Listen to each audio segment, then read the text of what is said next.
Papa Bosso ici par ton confession religieuse. Makambo était le bilan du sous-sous. Et que le ministère de l'Intérieur. Ici qu'on s'allie on passe l'élite. La soirée, Sabino n'a pas de caméléon. La émission, tout le monde a dit que Kakaba. Kakaba, les sous-sous-bas. C'est un maca. Yaya, au tout le monde, Fati, Yogola Kona. Zala n'a souffle moula. Il ne peut se vivre. Vous passe l'élite. Yamona Koye Bisayo. Na moment où nous comptons invitation est dans messa, il y a pas déjà invité à ce qu'elle le plus vite possible pour retrouver en Israël. Là ça va Israël battre en Dunda, battre en Matembele. La émission ici aux alliés net aussi belé pour la longue na Suki ah.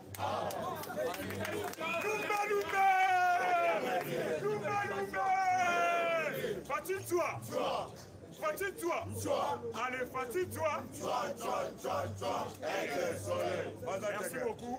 Plus 243, 89, 510, 61, 56. Plus 243, 89, 510, 61, 56. Chaque jour, il faut faire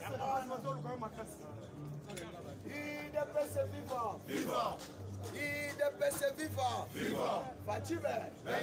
Fatime. Toyebisa ki bango soko boy Fatio sali mokina. Biso na Fatime toti mukolo yeso koso. Dépêche vivant. Bango makanisa ki lokwa États-Unis akokote là-bas. États-Unis a ABC bango déjà parce que oyoka ki ambassadeur américain, ambassadeur russe. Basali communiquer ensemble. Il n'est pas se vivant. Balobi boye naloba. Faut mettre en garde tous la poste ingérence dans ma processus électoral dans la République démocratique du Congo dans mon il n'est pas se vivant. Balobi biso soki tolobi makambu wana parce que tous ma partenaire privilégié. Démocratique du Congo. Alors, européen, bon, qui est Balabi? Ingérence dans le processus électoral et comme ça, madame, pour le moment. Bon, tu as élection, c'est d'accord. Il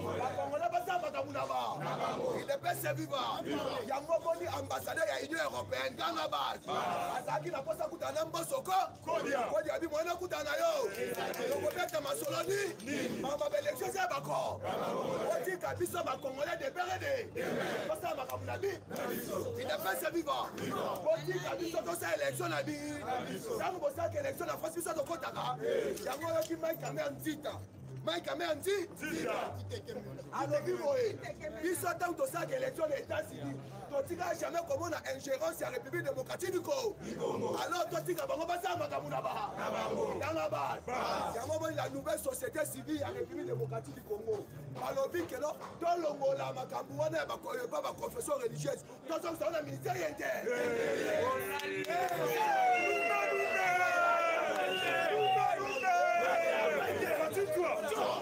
Fatigue-toi. Allez, fatigue-toi. Il n'est pas se vivant. Il n'est pas se vivant. Il y a un moment dit Ambongo. Alors, Bakali Soussou. Papa Yabissé depuis Rome. Alors, papa Soki, on le dit, nous allons Banakola, qui est là depuis Rome. Il n'est pas se vivant. Alors, Bakali Soussou. Moi, je suis à son abiko. Kanabal. Aoutaka Biko, Azongi Biko. Bazal Ezaki prévu. Utembi shole na mbongo bakuta na mbosoko babengi mbongo abi moyena ya azaki déjà avertissement papa abisoki na koti sur makamba politique akolakela ngama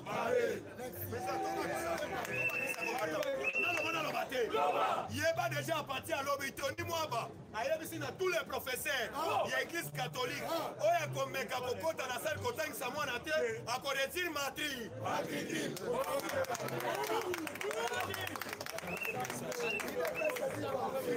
il n'est pas se vivant. Fatia lo bagate mais son gars siliki il n'est pas se vivant. Et ça va conseiller mais tout la boussiasa. Baki maka. Ce qui Fatia siliki baki. On a malade na kérob no na kimika na Fatima. Amo on a kimi toi kimite. Attaque makele to la kisi que na RDC dans parti ka kama. Il n'est pas se vivant. Ouais to boité. Nanga bal.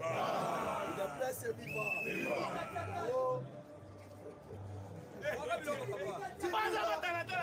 Il n'est pas se vivant. Tindika kuna isona fatito okena bango na système tindika okena bango to tindiki to tsheda bango nde bakobeta kribita nde ita pasa viva bakobeta kribita ebele wana bakobuka na mi dans la base bozo boye élection on a posé un dialogue dans la République démocratique du Congo au Salama. États-Unis a lobby déjà. N'engue pas qu'il y a un processus électoral, mais qu'il y a une élection. Élection en 2023, ça y est. On a dit qu'il y a un bando. Il n'est pas salué. C'est un dialogue entre Fatih Beto, Moïse Katumbi, Fayou. Il n'est pas salué. Il n'a dit qu'il Fayou. On se compte la gestion Mboka. Abo Mambo. Il n'est pas vivant. Il y a un moni il y a vendredi Oyo. Les gouverneurs, il y a une province à Kinshasa, Chantinimbo. Alors, il y a pas un meeting dans cette terre. Il n'est pas vivant. Il y a qui s'en faillit. Il n'est pas vivant. Alors qu'il s'est fallu que you avons ça meeting au samedi. Quand on comprend ça déjà s'intéresse à guerre. Donc on miko sakana na eganga base. Après continue les chez Kobea. Il n'est pas sa viva. Continue Papamba. Après Papamba so continue chez Tinimo. Il n'est pas sa viva. Tu vas ton côté la samedi à cause de la fiasco. À cause de l'empire. Il est pas sérieux. Fatime. Combattant dans une épisode, bisognos surtout à Congolais. Il y a des pères et des mères en général. Et en particulier à Kinois. Il n'est pas sérieux. Dans l'hôpital, c'est la bisognos surtout derrière honorable Cheko Kamoulou. Donc soutenu honorable Cheko Kamoulou. Ceux qui ont commis vice-gouverneur et vice-province à Kinshasa. Il y a des bisognos surtout à combattant. Donc continue à chercher la vice-province à Kinshasa. Il n'est pas sérieux. Cheko Kamoulou.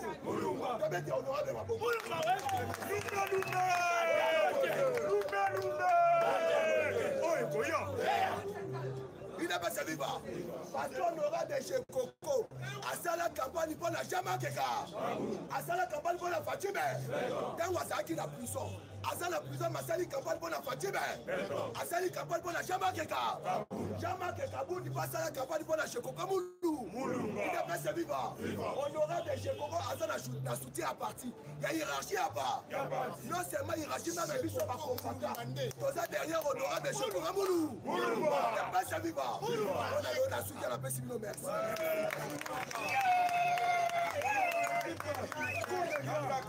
Il est best viva. Il est best viva. Il est best viva. Viva. Tu sais que l'esprit national, c'est l'esprit du peuple d'abord. Bonjour les sous-sous. Fatih Ebwenge. Fatih Losako. Mpona muka tomolo kochoka mula. Mpona moi il est grand esprit au kochoka mula. En tout cas Fatih Jambo. Fatih Wetwaou. Alors toujours na kati ya Kowezona. Donc bisonyo surtout Mongo Muluba Muswahili beto na be. Tolobi boye lokola mama na manwani na lobaka pas de discours tri. Pas de cohésion. Donc il pas auto bengi message ya entry. Donc bisonyo surtout to sali bako. Kana tata moko to bengi ko. To sali na ba mama différent. Ata so botami na manono. Ata botami na lalaba. Oya botami na chimbulu. Oya botami na kamisha. Oyo na bokato. O kuna soki na mbanza kilembe kwa Kongo kisantu. Kuna pe na kati ya Ituri. Uvira, Irimu, na Bandundu, na Pai Kongira, na Otobengi pe na Bulungu. Boye bikenge kwango pa donc popo kabaka mai ndombe.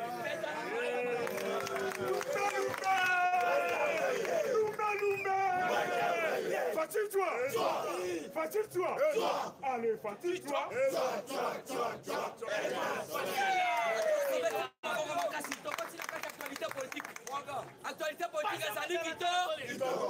Actualité politique ezali kito. Oh, Fatime. Yaya. Président Général Lobaki, il faut pas préparer ma fausse optique. Bakolia bakosumbande. Bosa calme bo PC ko d'information. Ok, kuna na auto bengi na bitabela masina. Saka fufu ya maïs 18 000 francs lokola na camp militaire. Betana maboko makasa. Aïe, aïe, aïe. On peut essayer qu'on ait formation.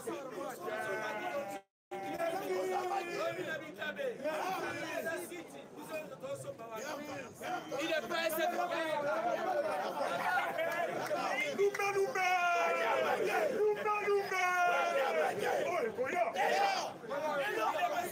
il n'est pas si vivant. Il n'est pas si vivant. National, le peuple d'abord. Lobby, Ngai, Nazar, Nakata Bitabi.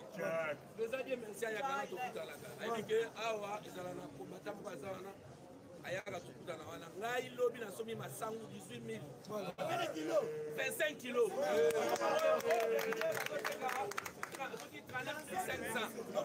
Combien de kilos 25 kilos, 18 000 francs. Donc, on a parlé la minute de la Magui Lobby. Et il y a des gens qui ont commis combo, on a sombi. Et ça, vous dites à Kolobaté. C'est quoi ça? Bandoki ya Congo, on va dire que le bas, Massangwana, et ça la Banyama,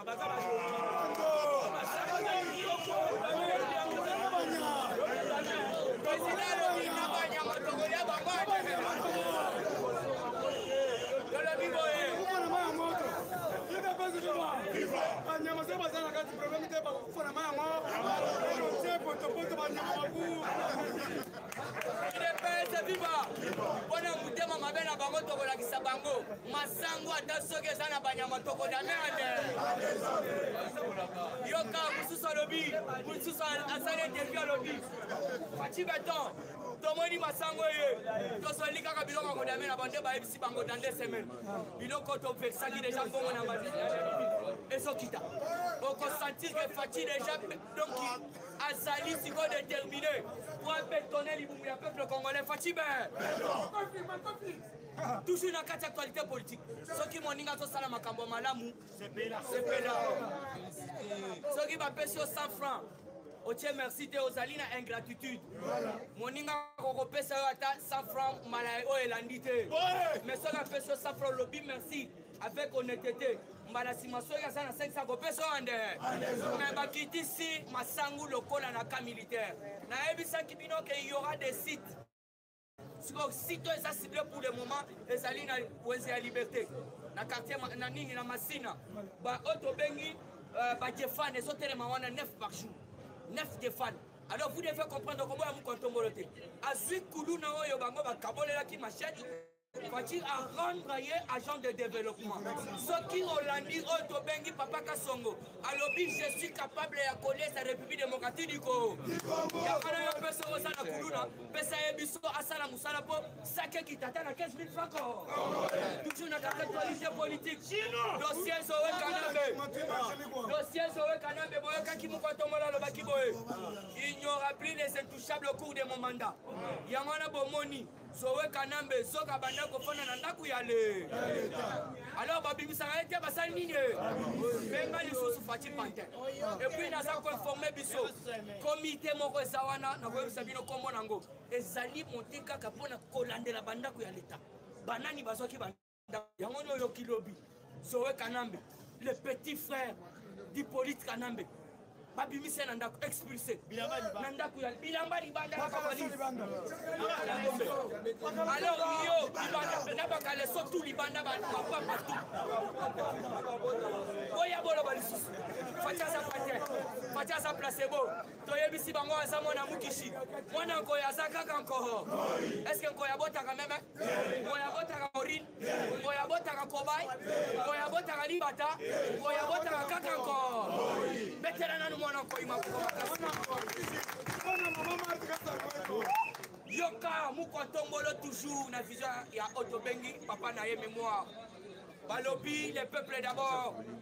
Alors le peuple d'abord wana yangono moni lelo Fati azako fond sa justice azako ne sa peuple congolais azako s'occuper na ba militaire pour votre information toujours puisque bisoto kobimisa tous les actions concrètes du chef de l'état pendant que bamususu bazali ko combattre yango to développer lobi ba mila pe ba sepeli ba bis kitoko ya FDC il est PSC viva aïe aïe kobanga te bokonzi ezali ya biso libela na libe président nanga lobaki boye mais toza na kati ya IDPS soki tomoni ke mulu bakonzi kitoko tozi mpe oyo tobengi mongo aza na kati ya ide topesi ye pour soki tomoni ke mongo adirige kitoko toye tozi susu mpe mutu na biso ya bandundu oyo aza na kati ya idps donc n'a pas ekongila yango wana nazoyebisa bino idps oyo bapesi Kisekedi wa mulumba les prophètes l'homme qui a enseigné la démocratie au monde entier alobaki boye l'IDPS au pouvoir, il n'y aura plus l'opposition. Et d'aider, Yoka et l'autre papa qui se crée à l'Obaki. À l'Obaki, la biso, lorsque vous verrez les forces étrangères sur les sols congolais, il y a que beaucoup de l'IDPS se font du point à libérer. Alors, il y a une élection, il y a un peu Balobi, un peu Nicolas Razali, le Bimbong Yangwan. Solo élection na formulaka moi bobimisi bokende yamana bomo na côté désignation ya membre à Seni Pitopan jusque là donc il délai on va faire si bango supplémentaire basi otobengi compromis yamana omoni na minute papa Dodo Kambalo bakiboy papa na biso mboso osali otobengi représentant du peuple congolais tolobi boye toza na kati ya démocratie.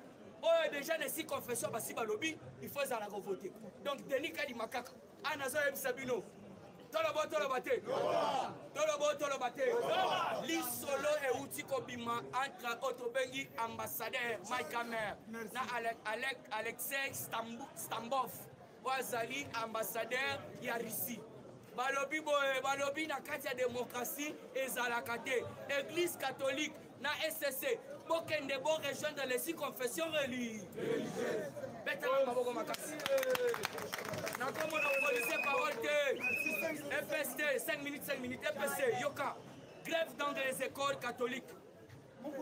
Parmi les sanctions, puisque l'église catholique est contre cette grève. Ce que le ministre a dit, parmi les sanctions de Sabango, il faut récupérer l'école à l'État.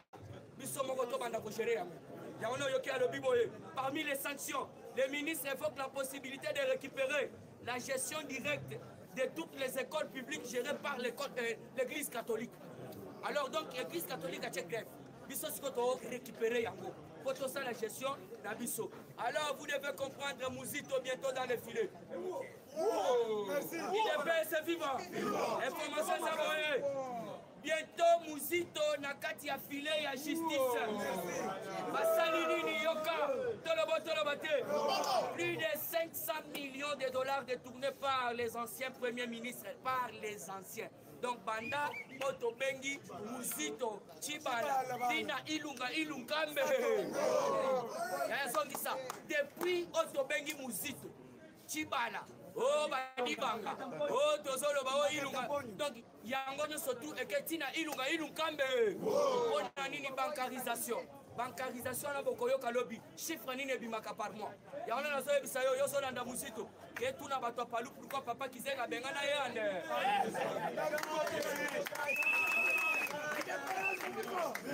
IDPS vivant combattant c'est combattant à la zone pesa ka conseil na lobi kala ajo za nango ero zo kende kokota ba réunion diabolique pour ko lo ba Tshisekedi a échoué. Yebaka, Tshisekedi a dans la transition sans Kabila. Si aya kobeta de mandat na yeko sala 15 ans. Bakisa 15 ans na âge na yoko koma na âge ni. Esengeli yo banda lelo, obanda kosambela ke Tshisekedi asala nini? A réussir, posoka réussir, bisa pato sali nini? Tobongi. Boita boite. Beti ngai na bonga libanda te, ngana ko bonga a na mboka na ngai. Boita boite. Aba ko mo kweza mboka. Dans la vision du chef de l'État. Vision du chef de l'État, c'est que Congo est bonga pour que les Congolais soient salani, bonga. Lobby na loi là-bas, lobby. Fifi Masuka a sali alerte. Na 3 ministres, donc 2 ministres, na chef. Ministre des Finances, Nicolas Kazadi. Nicolas Kazadi, béton. Oui, t'as pas été. Tu peux mettre les maboko comme papa. Nicolas Kazadi, béton. Abengi, Alingete Gilles. Papa, tu peux mettre Alingete maboko. Abengi, Maman Oyamine. Antoinette Samba Kalambai. Kalambai Antoinette. Wana ba warrior. Nene Zakuna awa, touti ko intercepté 17 remorques. 17 remorques, on a mis 40 tonnes par conteneur. Il n'a pas se et même une cobalt. Si quand Alinga Tetango commis sur place, comme Fifi béton. Alors, bilan quand on a mis dans le conteneur, si quand on a habité que va produire un bisikanin. Et puis, tu as un bimaboye, tu as habité que ça y a nan. Le pouvoir est limité dans la province. Il y a un pouvoir central au Salanini. Sur place, on a 17 remorques. Remorque, vous avez mis 40 tonnes de cobalt. Sur ça, le fois 17, combien de tonnes? Il est pas vivant. Non seulement Bongo, presque cobalt, on est bimi, bis on a RDC, tu y habité. Donc, l'entreprise, il y a Ndokio, il y a Moulimou. Entreprise, c'est un esprit parce que tout le monde a noté. Mais ils ont produit. Il n'est pas vivant. Dans un bandé là, donc on a fictif, on a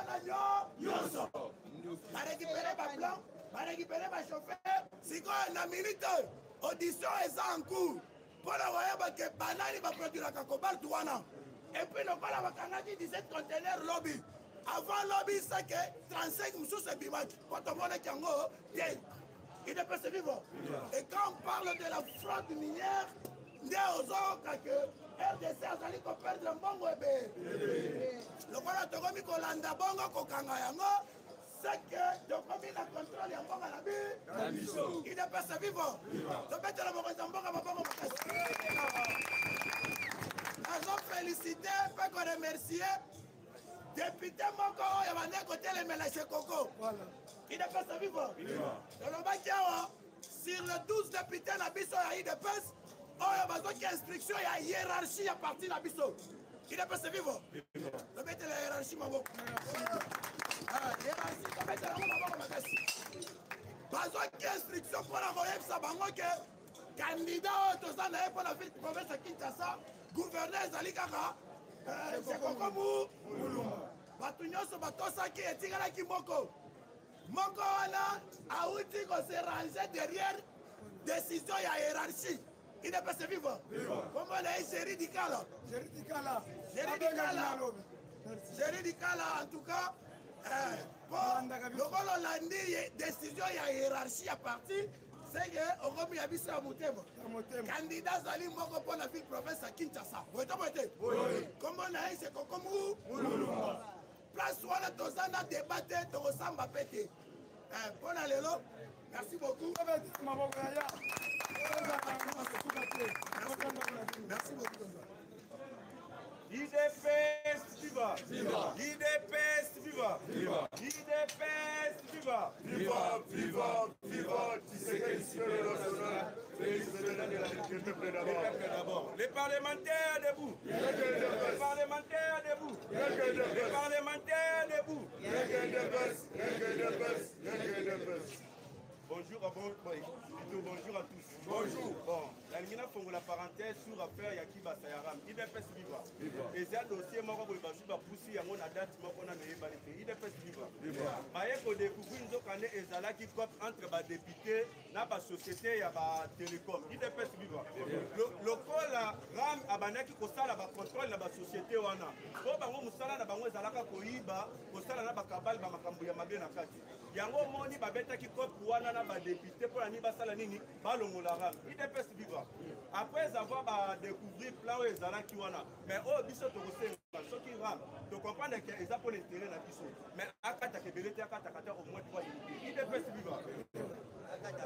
Et puis na oyezo landi, boye baké église catholique a tikala jamais poni misafati béton pour la gratuité et enseignement. IDPS viva. Gratuité et enseignement chef de l'État n'aime ta créer en moté. À respecter oyezala la constitution. IDPS viva. Yango moni bakabali basu basala qui tous les enseignants va grever. Nyoso wana pour la nini pour saboter rentrée scolaire. IDPS viva. Yango Tony moi à répondre ba enseignant na lobby que ba oyo bazo grever ba kozala considéré comme ba déserteur. Basta salaire na bango bakofutama te bakobotola bango bamatrikili wana bakopesa yango na banouvelle unité idps viva tobetela toni mwa alobi boye amoni ke baekole catholique ezokontinue toujours kokundisa gratuité ya enseignement yango alobi ke bientôt ndenge eza boye l'état akozwa gestion ya baekole catholique nyonso idps viva tobetela toni mwa pape azwa tali azwa monique ambongo na shole musala na bango eza kaka kotia kaka désordre en république démocratique du Congo idps viva nde omoni azwa atini conseiller personnel na ye aya awa akebisa ambongo mpo ambongo azosala bakabali ya butu shole azosala bakabali ya ntongo idps viva conseiller wana ntango akomaki akebisi bango akei kokutana na papa mboso alobi na papa mboso boye lokola Denis Kadima abimaki lokola Denis Kadima azalaki abavotaki ye parti confession religieuse yo mosala okosala eza nini ifo kosala membre ya seni idps viva baoyo bakotinda badelege so bakotinda te etali bango mais ifo bosala biro ya seni ezala deja mpona kobongisa maponami ya 2023 idps viva ometela diplomatie ya parti et puis ndenge bauti koloba mama fifi masuku aza abengi nani abengi masuka pito abengi Gilles Alingete abengi na Tony Mwaba pito nani Nicolas Kazali alobi boye awa wakimoyibe ezosalema ya makasi idps viva na 17 camion oyo baretrouve wana zokande eza société ya Moïse Katumbi idps viva yango moni Nicolas Kazali na Gilles Alingete bazwi batali me baagent nyonso wana baza sanctionne idps viva yango tolobaki ke mboko etekamaki faci beton soki alobaki atala kaka social me mboko ezalaki su na maboko na ye te wana engaki ezala danger ya makasi idps viva yango ozomoni lisusu bake lisusu kodécouvrir na niveau ya kasumba elesa paiement de la douane dans le compte des Zambiens idps viva ndenge nini badouane oyo bafutaka kuna na niveau ya kasumalesa ekendaka directement na compte ya un Zambien idps viva quand on parle d'un Zambien toyebi déjà de qui obengi balobela Moïse Katumbi idps viva sikoyo Gilles Alingete asali nini asuspendre tous les agents na nyonso wana balongo idps viva et puis bato na niveau ya Lubumbashi balobi ke papa Gilles Alingete tozosenga na yo betata inane na niveau ya Lubumbashi awa wa batrafic timoyibe eza ya makasi kuna idps viva mpona Gilles Alingete botombola loboko boganga et puis lisusu idps viva bakei kodécouvrir ke l'ancien régime avait déjà vendu la barrage Inga et puis lisusu na port de Onatra etekamaki déjà epai ya baasiatique idps viva ntango bazwi badécouvrir yango na lobi tosoutenir Faci Beton parce que babiloko ya boye tolingi mpe bango te so Faci Beton idps viva yango alingi akase nyonso wana arécupere biloko wana nyonso wana ezoka mpona intere ya peuple congolais idps viva et puis lisusu tozwi tokei état de siège Moïse Katumbi azobundisa mpo ayebi ke ezotouche baintere na ye po ayebi biki état de siège wana baminere oyo ayibaka bagroupe rebele oyo azotia bamassacre bapeuple congolais kuna ezotouche baintérêt personnel yango aza na poso idps viva grâce ya état de siège wana na niveau ya Sud Kivu bazwi bakangi 30 rebele rwandais na burundais idps viva tobetela no FARDC et puis lisusu na niveau lisusu ya Beni no FARDC abomi 4 ADF idps viva tobetela état de siège et puis mamo bazwi bakangi na niveau ya Ituri idps viva sokande musala na ye ezalaki koravitaye bagroupe rebelle idps viva eza musala oyo azosala yango plus de 23 ans et puis ntango bazwi bakangi ye bazwi bakuti aza na bacarte électeur ya bapays différent ya Rwanda ya Uganda na ya awa idps viva après kokanga ye bazwi badécouvrir abandaki kotambola na 9 couteau idps viva tobetela état de siège maboko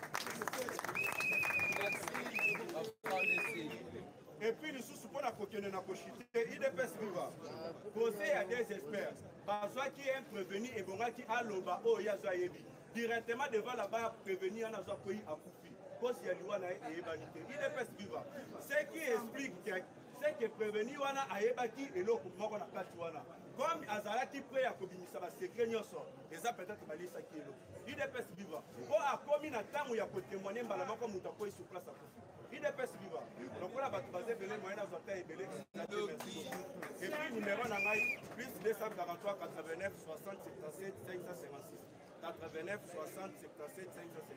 Merci beaucoup. L'IDPS viva! l'IDPS viva! Mwana mange, mwana mama, mambumba so, ebisaki bango afe fati beto tokomatamata système aso demo. l'IDPS viva! Bino moko bolandaki lobi na ebisi yo bango biliaki bango bisai nini? Fati soka bimi azongaka pamba te lobi investisseur éthique ta mupiku epa ya sama lukonde l'IDPS viva investisseur éthique baye mutu na domaine na o na ebisaka bino faci akendaki na Turquie kokuta na bango moko en personne l'IDPS viva oliaka kaka soso wiki eutaka Turquie oyebi kono soso wana ayaki lo lobi o tobenga l'IDPS viva nayebisi yo lobi masolo esala mingi to balobi na dele ya mokie bazobanda misala na bango baye na badomaine nyo président soki alobi likamune kotia pointe yo ndoko yoka so na minute oyo tozidazida ye awa natiki deja mulongo ebandi na bitabi mutu nyonso azoye kosomba basa l'IDPS viva balobi masangu meilleur masangu ya jaune ide makucha pamba libumu be kosakanaka mwana nkolo ya zanko bazoloba papa tosepeli ebongo mosuli toyebisi bango bozala kimia awa todi yo moko ekobeta makala te bokosepela maka paseke ya fati nyonso ezalaka be ye abomaka kuluna te ye azwaka kuluna apesi ye mosala asalelaka basa na miniti oyo bakuluna ebele ya ntiangu basali union na bango balinga bakekutaka songo atinda bango na maka atinda bango na makasi paseke bayoki esengo ya baninga na ba kuluna lie masangu ya muninga na ye kuluna l'IDPS viva toyebisaki bango biliaki bango bisali nini awa Denis Kadima alobaka te alo Denis Kadima alobi namoni mpe trop ifo kaka ifo naloba bato wana bazoloba leso nange ezalaki na corruption balakisa bapreuve ya bacorrupteur na bacorrompi l'IDPS viva baza wa nayebisi yo ntango ekofa azalaki na protesta bomonaki eglise ya protesta ezalaki maka protesta bandaki kolanda makambo ya nini te ye azalaki soki bango balobi ye abo me ambongo bokondo bazwi ye na fasilité nyo eloko ezokamwisa biso donc bazwi ye meme moral moko ya mokie babiso yo bokondo balingi eloba tokundola ngai ya mbongo elingi eloba ambo donc soki tosangisi bokundola na mbongo elingi eloba tokundola ambo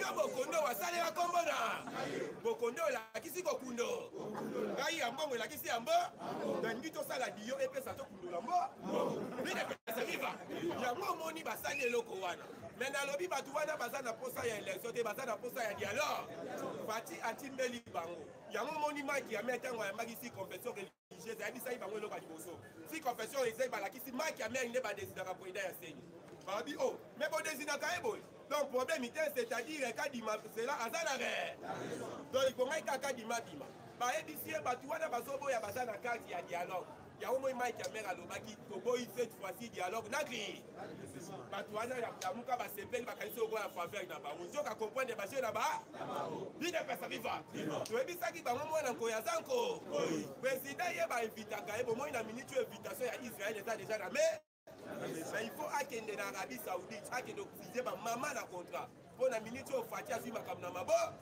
soki abimi ntango azongaka na eloko moko oyokaka papa ye na sha politike ya président Félix bazokomprendre ye te parce que ye soki azoseka seka aza na ka soki aza na kanda seka azose ntango auti États-Unis na assemblée nationale akiti na européen azose bango babi azoseka seka makambo eza bien totala boezowa alei na monoko yambo bomonake mwana nkoyo aza nko zowa deli babimisi babilamba nyonso na bilamba zoe nayebi te na bebimi tioka botika kabila wana kabela so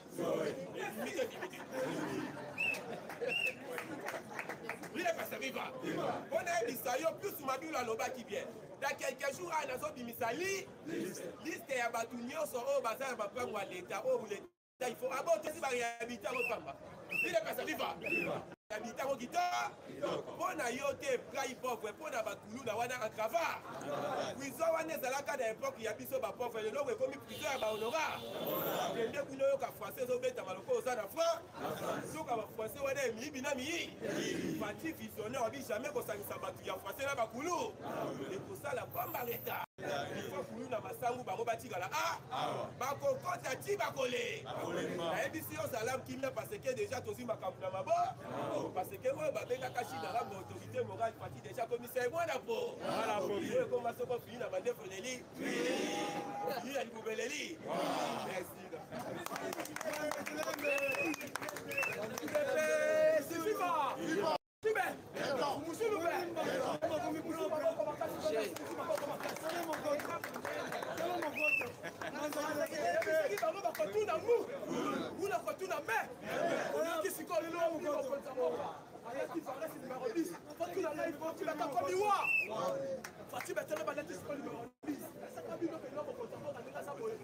changer sikoyo bato de commandement alete numéro 10 na bango la fois passé mais lobi sikoyo bakoza mboka bakonfirmaka te basalile numéro 10 asa wana donc soka lingi ya question passe soka lingi ye mokaketi na bana tiebi ande soko comprendre changement ya makasi oyo bakoza mboka tosokota ngo na 10e mois oyo enfin tokoma na fin du mois nasoki parti beto est en colère numéro 10 wana ebikola sengo akangi clé na nyonso comprendre bapoliticien oyo baza toujours na bamain noire ocomprendre bana lusha bana bazotemisa bana lusha lobi bana lusha basali mama na désordre na likambo etali état de siège na bataloba te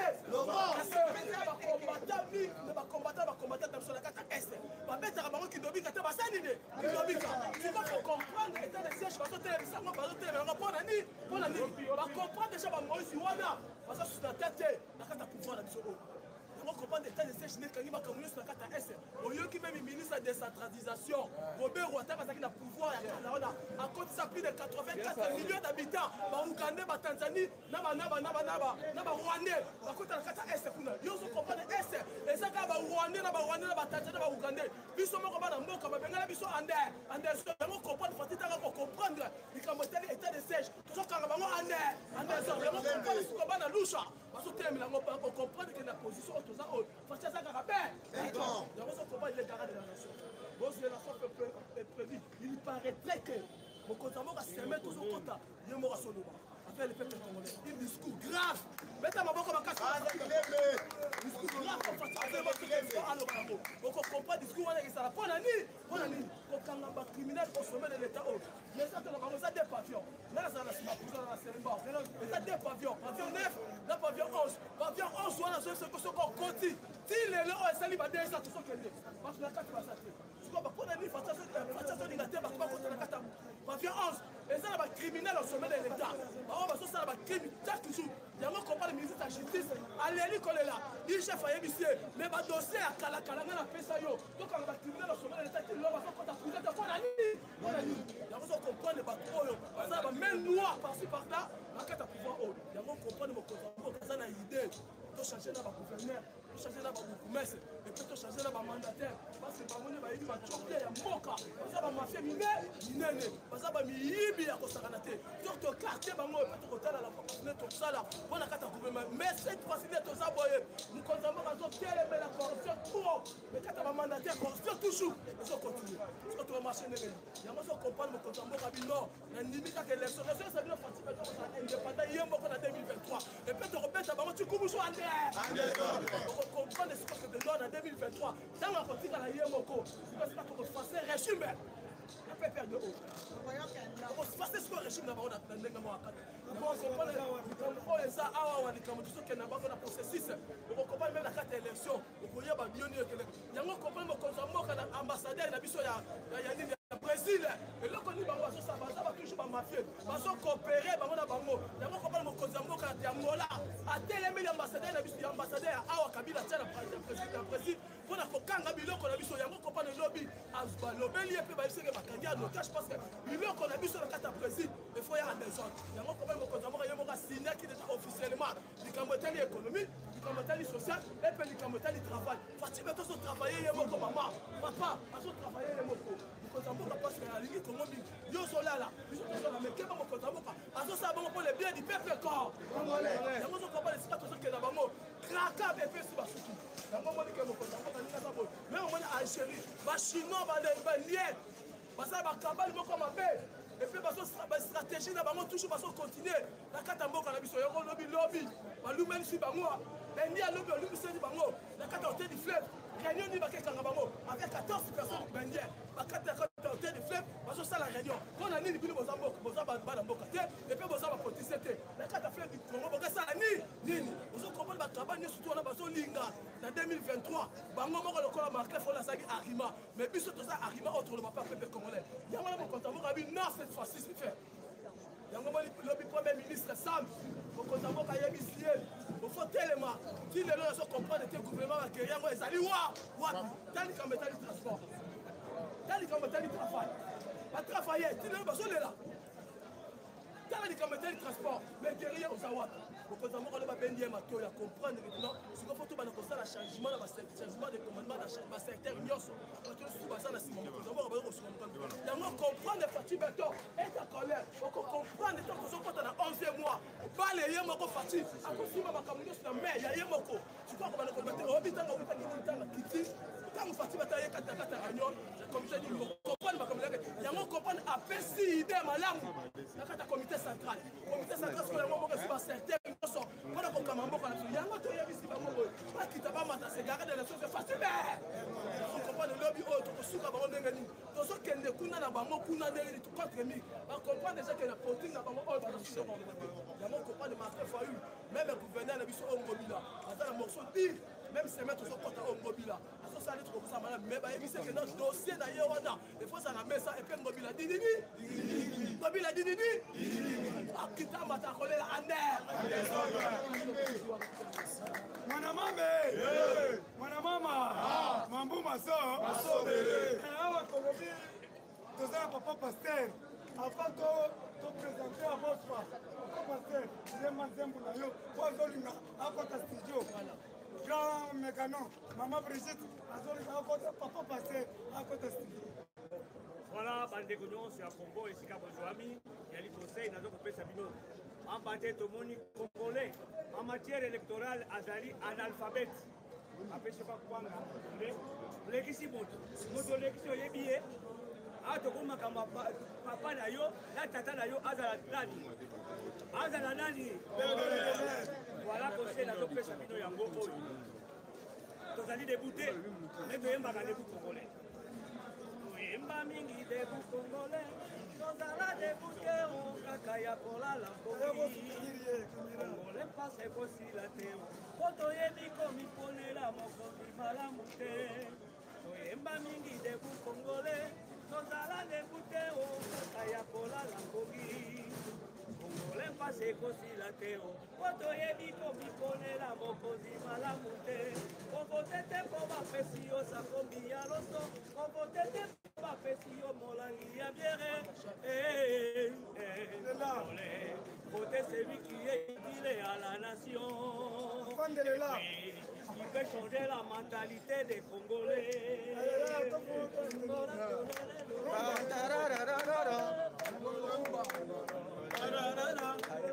Congolais na kati ya Congo akomande mopaya liboso ya bapaya bapaya na kati ya Congo akoma baimboka kolia kotonda koboma Congolais. Congolais na kati ya Congo akomande mopaya liboso ya bapaya bapaya na kati ya Congo bakoma baimboka kolia kotonda koboma Congolais. Mopaya teka kobanda na degroe mopaya teka kino na detayo oyo pasi wapileta akota na kosha bapaya pepe akoma mitelengano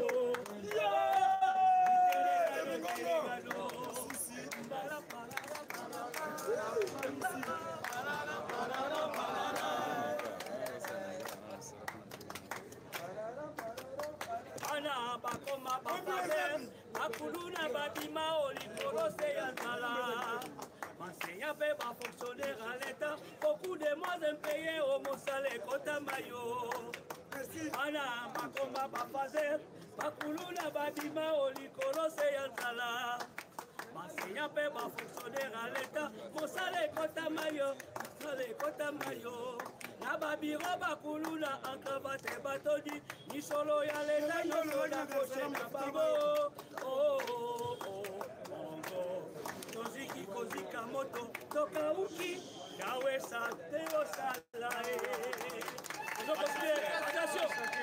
attention chance ya suka kombo nzembo chance ya suka yango yo kongole koratete Félix Chilombo Aeko sauver peuple congolais en danger Félix Chilombo Nzambe Aponio Ase asuka yango yo congolais koratete Félix Chilombo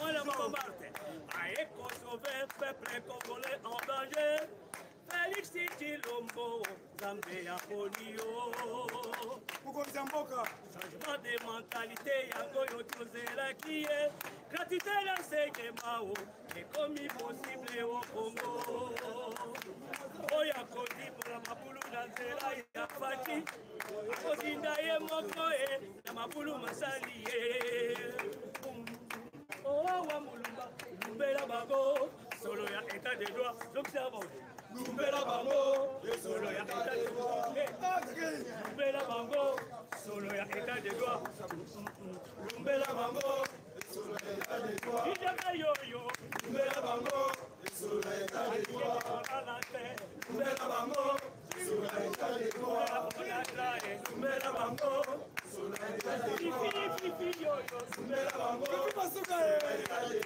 pipi yoyo lumbela bango solo ya état de droit mama nana ye toyebi baba oh papa nyoto lumbela bango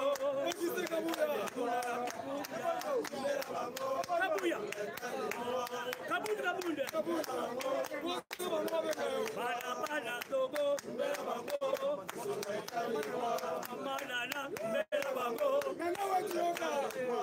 kabunde ça bien, toi ça merci.